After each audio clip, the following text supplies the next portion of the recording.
welcome back sa aking YouTube channel. So ngayon naman po guys, ang ituturo ko sa inyo kung paano ba ayusin ang mga ating ina-upload na videos dito sa TubeBuddy, no?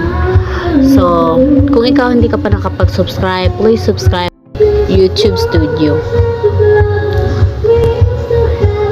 Dito po guys, ito po ang dapat kung meron kayong YouTube, dapat meron kayong TubeBuddy kasi dito kayo mag-ayos ng mga hashtag para ang kagandahan din po ng ating TubeBuddy is meron pong milestone. Ito dito po natin makikita kung magkaano na ba yung ating na reach, na viewers and subscribers. Pwede po natin yan ipang share sa mga friends, etc. Kahit saan share yan, pwede. So dito tayo mag-aayos tayo dito. Ituturo ko po yun sa inyo lahat guys. So dito po, ito kasi guys na naayos na to eh. So wait lang ha. Ganito po yung itsura kapag naayos na, nag-green na lahat yung mga upload, high-res thumbnail and adds tags to your title and tags to your description. Ito po, lahat po yan is okay na, goods na po yan, na-customize na yan ni YouTube yung ating mga hashtag and okay na rin po yan.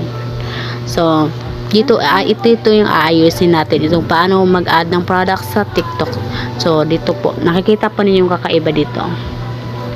So makikita nyo dyan na wala yung hindi nag green ang add tags to your title and add tags to your description. Dapat natin yan ayusin. So paano ba yan guys? So dito po dapat po maglagay tayo ng hashtag related sa ating nakalagay dyan sa ating mga videos. So example ko lang yan guys ha. So wait lang. Hashtag tips.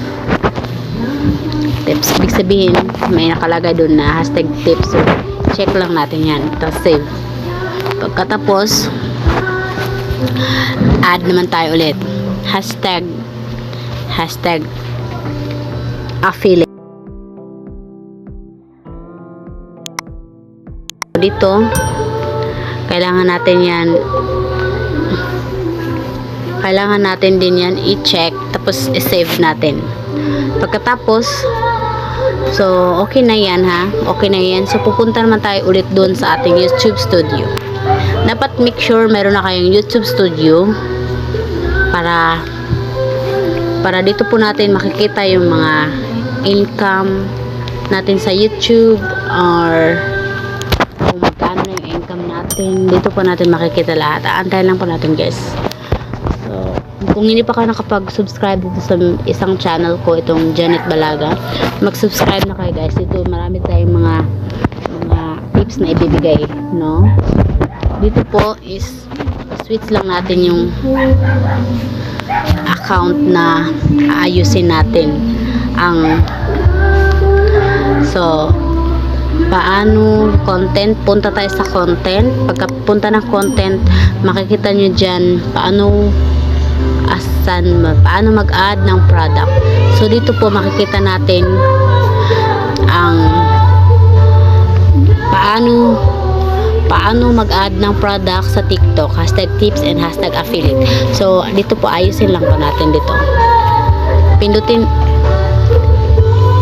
ang pencil ang pipindutin, tapos dito makita natin na meron na dyan na nakalagay na hashtag tips. Tapos dito sa description dapat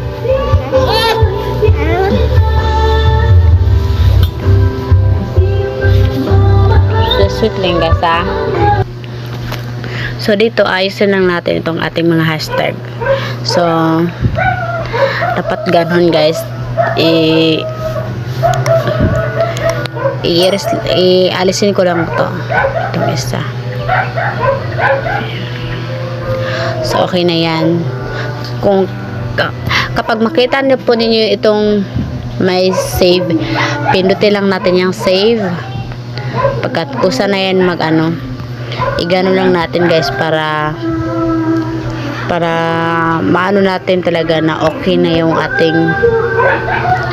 So dito naman tayo dapat i-hold lang natin, dapat ipagano'n natin. So para make sure na mag-green na yung ating YouTube studio. Napaka-importante po ito guys para dumami yung ating subscribers. So ang kagandahan po guys, dapat din araw-araw tayo mag-upload ng mga videos dito sa YouTube. So tingnan natin guys kung nag-green na ba. So nakikita nyo guys no, nag-green na po siya. So sana po guys nasundan nyo ako no, kasi napaka-importante po itong ating TubeBuddy as a content creator. Kasi kapag meron kayong YouTube, dapat meron kayong TubeBuddy para po mabilis po kayong ma-monetize, kasi categories po ni YouTube ang inyong mga videos, kasi nga mayroon naayos na po yung anyong ad tags to your description, title lights, and upload high res thumbnail. So ibig sabihin dapat maayos natin yan lahat guys. Yun lang guys, huwag kalimutan mag-subscribe and like sa aking YouTube channel. So mag-subscribe na kayo guys, kasi araw-araw tayo magbibigay ng tips and tutorial dito. So maraming salamat, thank you for watching. Sana po nakakatulong ako kahit papaano sa inyo. Thank you.